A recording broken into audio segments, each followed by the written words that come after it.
Mr. Lajcak, thank you for talking to KoSSev. With what key findings from the past 2 days in Pristina, and with what thoughts and messages you are heading back to Brussels? What messages you are bringing back to Belgrade? Well, let me start by reminding ourselves that we had a meeting between Prime Minister Kurti and President Vucic on 27th of February in Brussels. It was a good meeting because we had a very open and honest discussion, so the atmosphere was quite positive. Although, of course, they did not agree on many issues, but it was very respectful. The very important outcome of this meeting was the agreement that there is no need to further discuss the agreement, that both leaders accept the text, and we can focus on the implementation.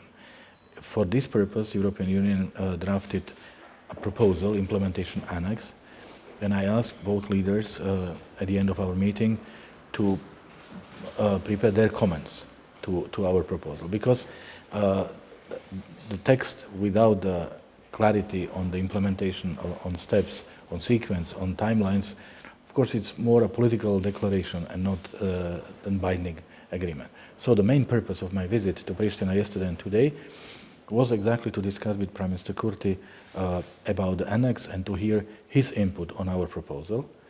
But on top, so we had 2 meetings, one yesterday, one today.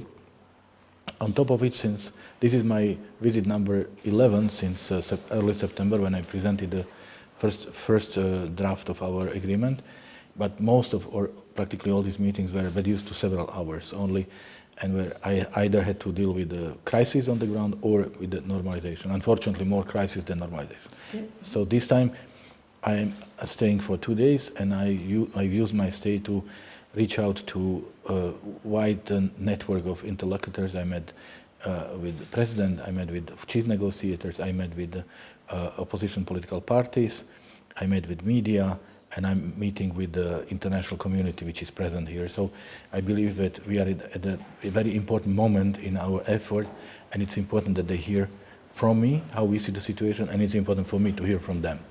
If I rephrase my questions, primarily, did your meetings with Prime Minister Kurti meet your expectations in preparation for the Ohrid 18th? Yes, because I have come here to get his input, and I did get his input, so that is important. He was prepared for our meeting, and this is exactly the same reason that brings me to Belgrade on Monday and Tuesday to meet with President Vucic and to get his input. And then on the basis of these 2 inputs, we will prepare a proposal that I believe should serve as a basis for our discussion on the 18th in Ohrid. When you say inputs, did we as part of public understand correctly that both Prime Minister Kurti and President Vucic are obliged to provide you with their at least ideas for implementation annex? Did Mr. Kurti do so, and will President Vucic do the same? This agreement consists of 2 parts, but they create one inseparable document. The first part is the political part, which we said that the text we believe is the best proposal, and we accept the two leaders to say their yes, which it happened on the 27th. And the second part is the technical part, how to implement. And here we said we are ready and open to hear their comments, suggestions, because obviously this is a very important document, and we fully respect that parties want to have guarantees that if they deliver what they are asked to deliver, they will also get what they are promised to get. So that's why this discussion is about, it's participatory, and it's important for us to get their input. And yes, I can say yes, I did get input from Prime Minister Kurti. I did get his ideas about how this document should be implemented. About the roadmap. About the roadmap, yes. And I expect the same from President Vucic. And then we will, as I said, try to accommodate this so that we have a good basis for the discussion in Ohrid. And it will be discussion also based on their inputs. Just to take a little back to what happened in Brussels last week. As you said, this is one agreement. What did Mr. Kurti agree about, and what did Mr. Vucic agree about? Did they agree about the content of what we call now basic agreement, what we saw actually that was published? As we said, they both agree that there is no need to discuss the text. Meaning? That there is no need to discuss the text, and the text is as it is, and that's why we publish the text. So they agreed with the basic agreement? They agreed with the basic agreement, but of course the implementation is not less important, because the implementation will turn this agreement into a reality. Article 7 with the basic agreement mentions self-management. What does it mean? And did this very specific word, self-management, was deliberately picked up? Why, for instance, was not used self-governance? So was that really carefully picked up, the very word, or what does it exactly mean? Article 7 says one thing which is very important, that there cannot be an agreement on normalization of relations between Kosovo and Serbia without providing constitutional and institutional protection of the Serbian community in Kosovo. And this is what Article 7 is about. And what we are saying is that the details need to be agreed among the parties within the dialogue, and of course on the basis of the 2013 and 2015 agreements, taking into account the Constitutional Court opinion, and also getting inspiration from existing and well-functioning European models. Do you see any limitation with the word self-management? Well, in comparison to self-governance, in English, just in terminology. What is important here is that what was agreed in the framework of the agreement, of the dialogue, will be implemented. That's point number one. And point number two, that we will get an implementable model, and the model which meets the criteria of being a European model, because we see as a very important role of the facilitator to make sure that the agreements that we are delivering as a part of the dialogue are the agreements that are bringing the two parties closer to the European Union by being built on European norms, European values. When you said European model, are those rumors correct that there is like a plethora of proposals perhaps on your table about the models of the association? And do you think that there are a variety of options for selecting the best model of association? If it is so, can you mention some of the models that you're currently looking into? I made no secrets that when I said several times publicly that there are 15 different European models on my desk, which can serve as an inspiration. For those who are afraid that the models would lead to dysfunctionality, none of these models have created dysfunctionality. On the contrary, it has led to greater transparency, greater trust between the communities. So that's why we believe that we should take the inspiration from European models rather than trying to create something that has never been tested anywhere else, and we don't know how will it work.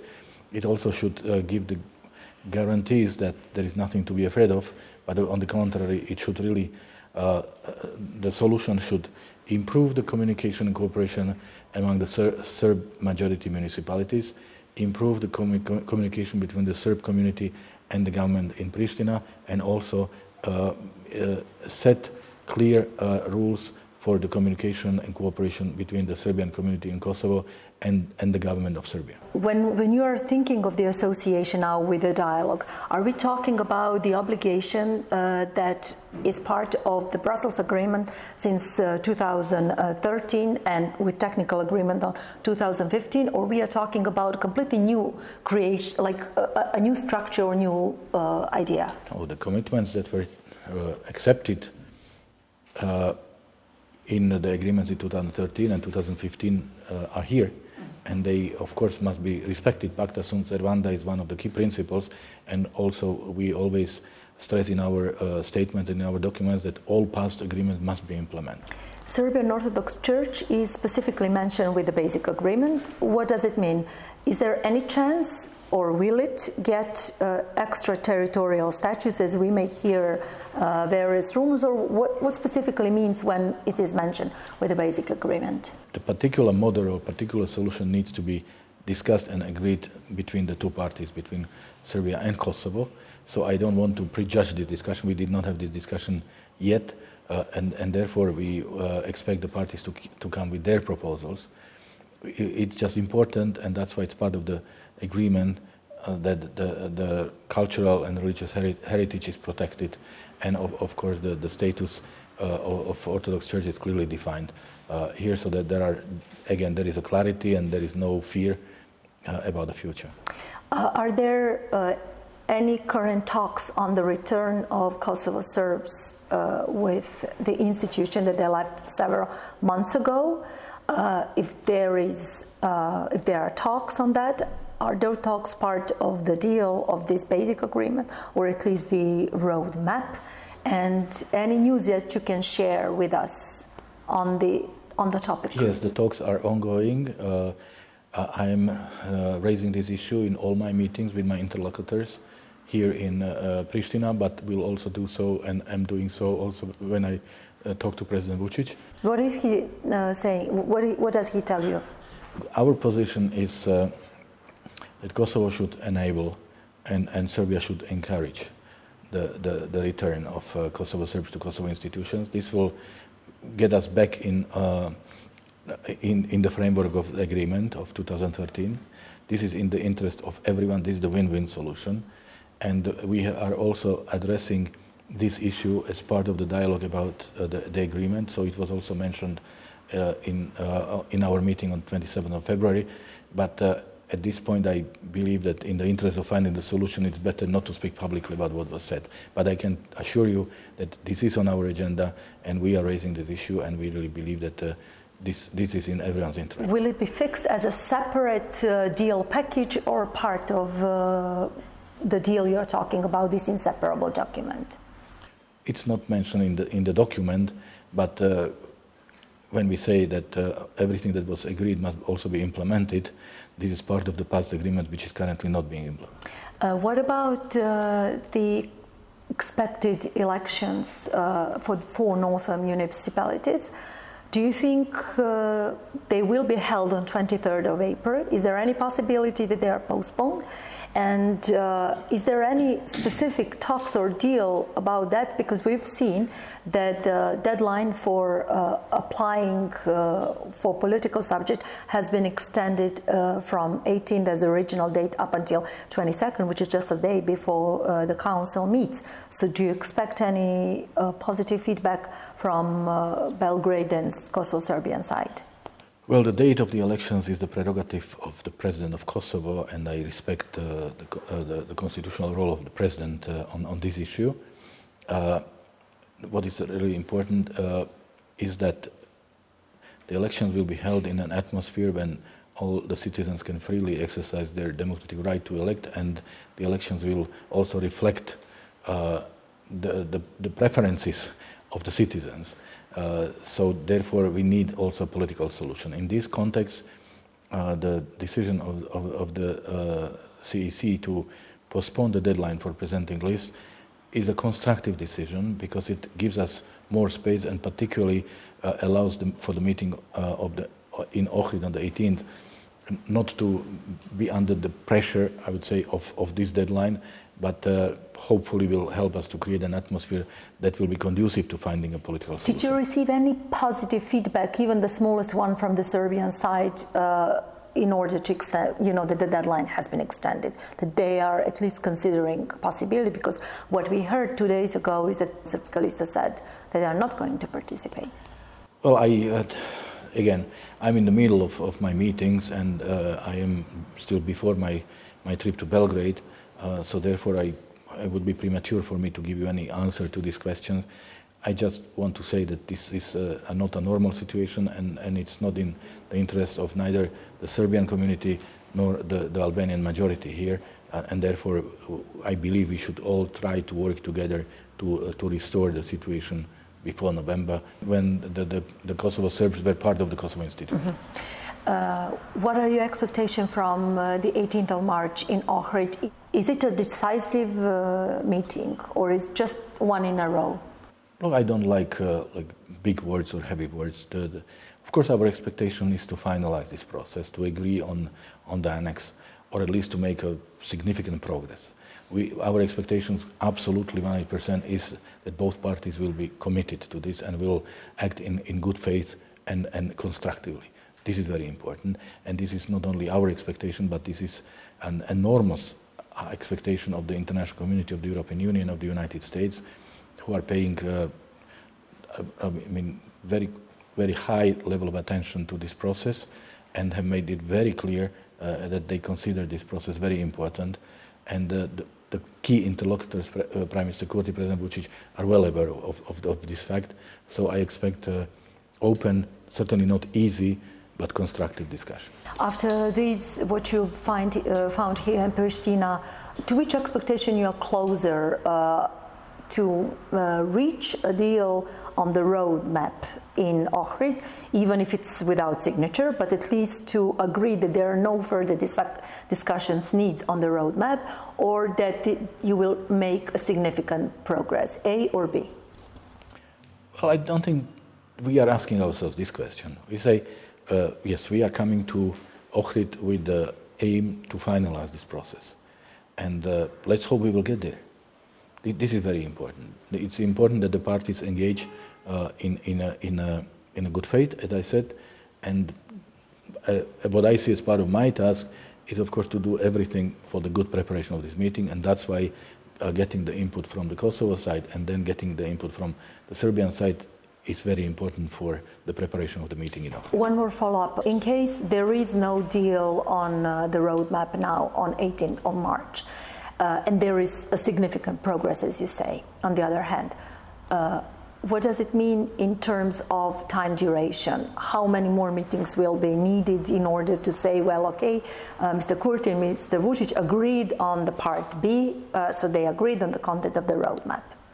I think this is a very hypothetical question. What I want to see is a constructive discussion that will move this whole process forward significantly, ideally all the way to agreeing to the text. But again, if you ask me as a facilitator, if we don't do 100%, but we do like a significant part of the road, that's still good, because that means we meet soon again to finalize it. And I don't want no one's intention is to drag on this process. What we want to see is that parties are committed. As I said, they negotiate in good faith. They want to bring this process to a successful end, which is positive for both of them. So this is really important. Imagine a completely different situation. Could it happen that this agreement becomes one more tick in the box, but actually not implemented in practice, or just partially implemented? Could you imagine that scenario? Is it possible? No, that's not possible, because first of all, the whole purpose of discussing the implementation roadmap is to bring clarity into how this agreement will be implemented.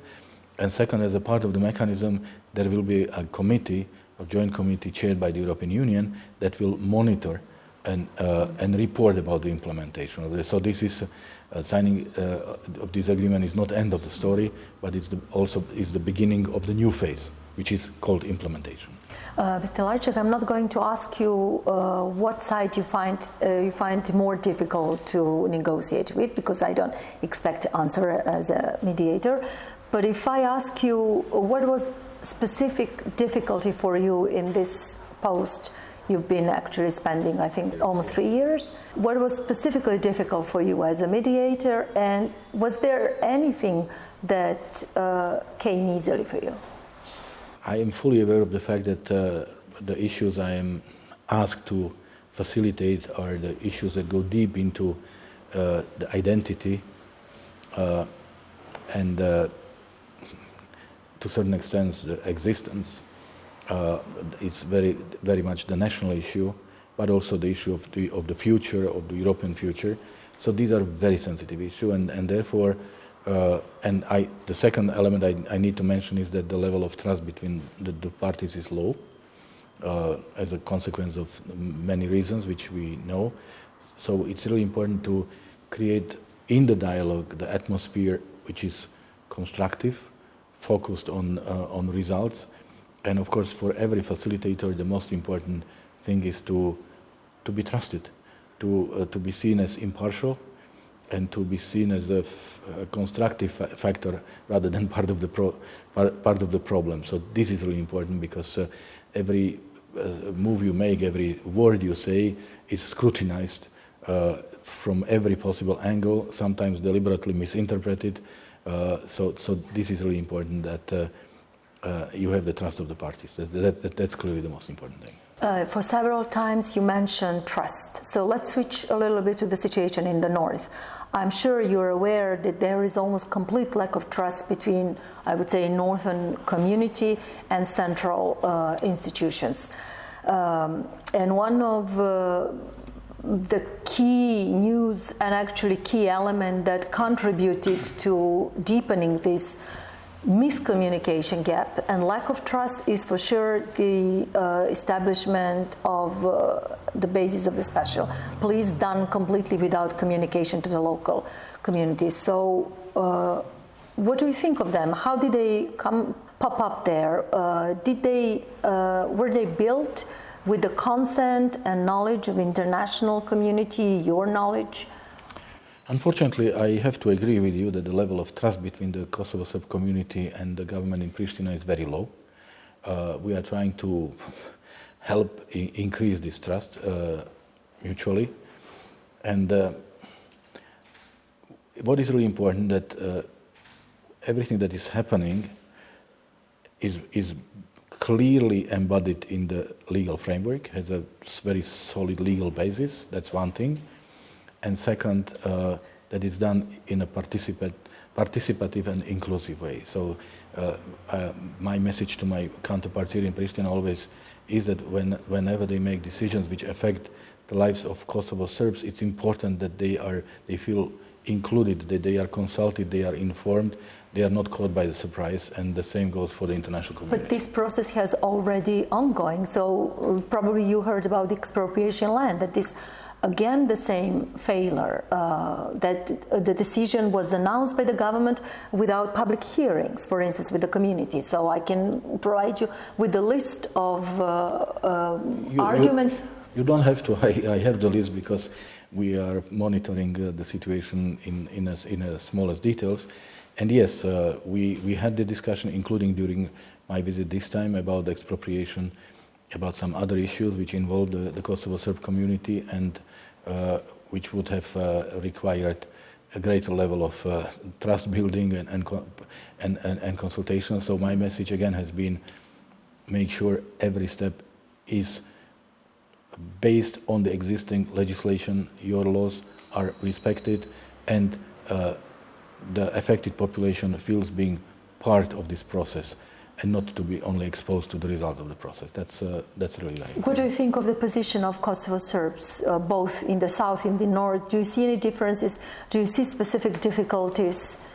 Well, the situation is complex, and it's not easy, of course. We spoke about the trust, and therefore I really believe that we need to have a clear institutional and legal rules and guarantees which will allow this community, but also other communities, to feel secure and safe. And again, European models are the good guidance how to address these issues, but also all the past agreements which were negotiated in good faith need to be implemented, and I'm sure that this will increase the level of trust and satisfaction, and also the security. Do you think that Kosovo Serbs have perspectives to stay in the north? Because currently there are quite many families that are actually leaving or planning their leave. What would be your message to them? You know, European Union is built on the principles of multi-ethnic democracy, and Kosovo is a multi-ethnic country, and therefore we expect, of course, the European standards in protection of minority communities will be respected, and therefore it would be very bad if the Serbs in Kosovo do not see their future here. For those who want to stay, they must have all the opportunities for their life, for their education, for promoting or developing their interests, and for feeling being protected and safe. That's extremely important, because that's the European solution. Mr. Lajcak, how did the whole crisis in the north occur? I will just remind you of one little detail. Last year, on 29th of June, just before you were heading to Belgrade, you said that we can expect very soon Kosovo government to announce a decision on the license plates. And actually, this was one of the reasons, or at least the starting point for the new crisis after the crisis we had in the fall 2020. Again, like you remember, 13-day crisis. And since for the past 2 years, we've been seeing crises in a row. Do you know how everything did start? Is it really connected to license plates? I think I know how it started, but I don't think it will help us to dwell in the past. The fact is that the second half of last year was lost for the normalization, because we unfortunately had to deal with crisis management. We had 6 serious crises in the 6 months of 2022, and this was one of the reasons why we said we cannot continue on this trajectory, because we will end up with people being killed. And this is also one of the reasons why we came up with this proposal on normalization of relations, and on which I believe is a forward-looking trajectory, and we are dealing with the issues for the future rather than for the past. So is my understanding correct that the initial French-German proposal was the consequence of the crisis that we faced in the north? So that was like the response from the European Union, the crisis that we witnessed in the north, or was it something else? We have been discussing with our partners in the European Union, particularly in Berlin and Paris, about the way forward. Already before, the meetings between Prime Minister Kurti and President Vucic showed that their visions of normalizations are very different, and it prompted us to come up with a proposal that we believe addresses the most pertinent issues and also respects the most sensitive red lines. And we tabled, I presented this proposal in September after the meeting between the 2 leaders we had in August. Mr. Lajcak, why didn't we conduct this interview in Serbian? Because your Serbian is extremely fluent, and our audience is primarily Serbian-speaking audience. Don't ask me. I was told that we will conduct this interview in English, so I have no problem having this interview in Serbian. Did you hear about the press releases from the Journalistic Association after your visit here? Are you familiar with their criticism? Not with that one particular. I mean, they're asking for bigger communication with media during your visit. They are not. They claim that they are not properly informed about the agenda, about the arrival, about the press chances, etc. Well, I am dealing with an extremely sensitive process. I think I have brought unprecedented level of transparency into this process when I compare the way I act and how this process was conducted in the past. I am an open and transparent person. I respect the work of journalists. I never ignore them. I am well aware of the fact that sometimes they wait for hours to get a statement from me. I'm also trying to find the right balance between the transparency of the process and the confidentiality of talks, and we are at the very sensitive moments. And as I said, the experience also shows that not rarely the words are not properly understood or misinterpreted, and I've also learned in this job that sometimes to say less is better for the result of the process I'm here to facilitate. So it's certainly not a lack of respect for the work of journalists. After all, my wife is a journalist, so I know firsthand how important it is. But I would also like to understand that not everything can be said, or at least not in the middle of the process. But I'm always open. In the fact that we are having this interview, which is my second interview in my 2 days here, shows that I understand how important it is, and I hope you understand how sensitive my work is, and that I have to wait every word that I say twice before I say it. Thank you for talking to KoSSev. Thank you very much.